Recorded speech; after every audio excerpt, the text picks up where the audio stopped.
ہم اس بات سے تو خوب آگاہ ہیں کہ ہماری وہ کائنات جو ابھی تک ایکسپلور ہو چکی ہے وہ کتنی بڑی ہے، اور یہ صرف نون یونیورس ہے، اور ابھی 7 آسمان ہیں اور اس کے آگے نہ جانے کیا کچھ جس کا تصور انسانی دماغ کے لیے ممکن نہیں۔ ہم تو جتنا تسخیر شدہ یعنی نون یونیورس کو جان چکے ہیں اس کو اچھی طرح ایکسپلور نہیں کر پائے، کہاں کے 7 آسمان، لیکن ہم اپنے رب کی طاقت، علم و قدرت کا ٹھیک اندازہ ابھی تک بھی نہیں لگا پائے۔ جس طرح اس کائنات میں نہایت بڑے بڑے سٹارز، گیلیکسیز اور کلسٹرز ہیں، اسی طرح ہماری کائنات میں نہایت چھوٹے آبجیکٹس بھی ہیں جو تعداد میں ان بڑے آبجیکٹس سے کہیں زیادہ ہیں۔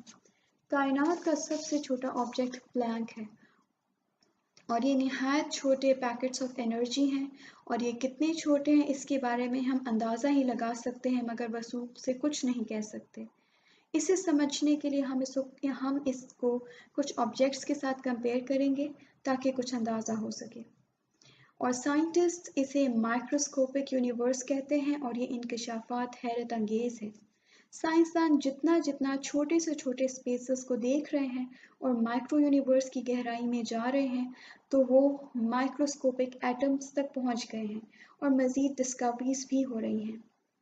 اور وہ اسکیلز جو الیکٹران سے بھی چھوٹے ہیں خود میں ایک الگ دنیا ہے جو ابھی تک ایکسپلور ہی نہیں ہوئی ہے، اور یہ اس آؤٹر اسپیس سے زیادہ ان ایکسپلورڈ ہے، کیونکہ میکرو اسپیس کو تو ہم آبزرو کر سکتے ہیں ٹیلیسکوپس کے ذریعے، مگر اتنے چھوٹے آبجیکٹس کو دیکھنے کے لیے تجربے کرنا نہایت مشکل ہے۔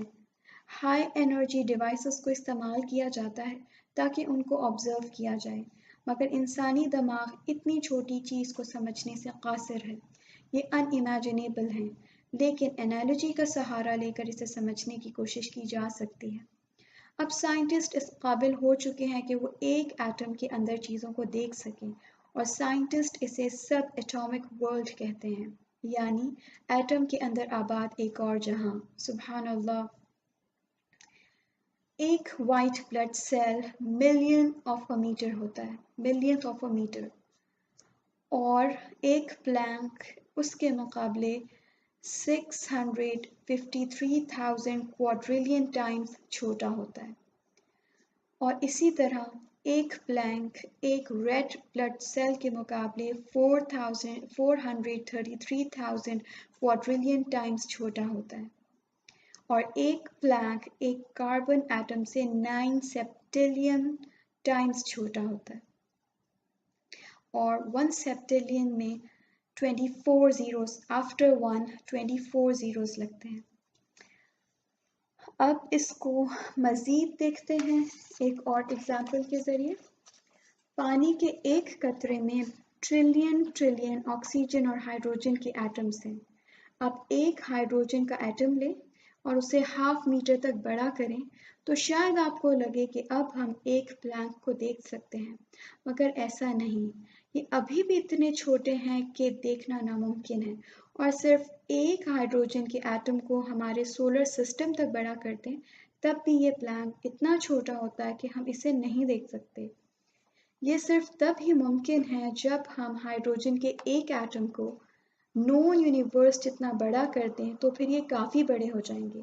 صرف ایک ہائیڈروجن ایٹم پورے نون یونیورس جتنا بڑا ہو جائے گا تو یہ ایک پلانک صرف اس درخت جتنا بڑا ہوگا۔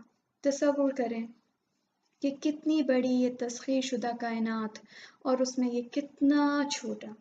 ہم جانتے ہیں کہ جو منییچر پینٹنگ کرتے ہیں، چاول کے دانے پر کچھ لکھنا اور دال کے دانے پر کچھ لکھنا، تو یہ کتنا بڑا آرٹ تصور کیا جاتا ہے، اور کہا کہ اتنی چھوٹی ایک مخلوق، پلانک کو مخلوق اس لیے کہا کیونکہ یہ بھی اللہ کی مخلوق ہے۔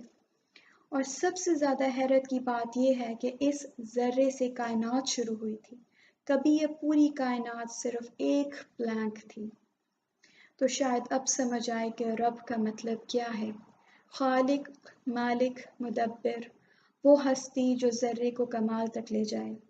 ہم اتنے جاہل ہیں، نہ تو اپنے آغاز کو سمجھ سکتے ہیں اور نہ ہی کائنات کی آخری حد کو پہنچ سکتے ہیں، تو سمجھ آتی ہے کہ وہی ذات اول ہے اور وہی آخر ہے، وہی قادر ہے کہ جو چاہے جیسا چاہے بنا سکتا ہے۔ اسی لیے تو کبر جتنا انسانوں کے لیے برا ہے اتنا ہی اللہ کو سجتا ہے۔ الکبیر الخلاق الفاتر، ایسا ہے ہمارا رب جس کے سوا کوئی عبادت کے لائق نہیں، کوئی محبت کے لائق نہیں، کوئی تعظیم کے لائق نہیں۔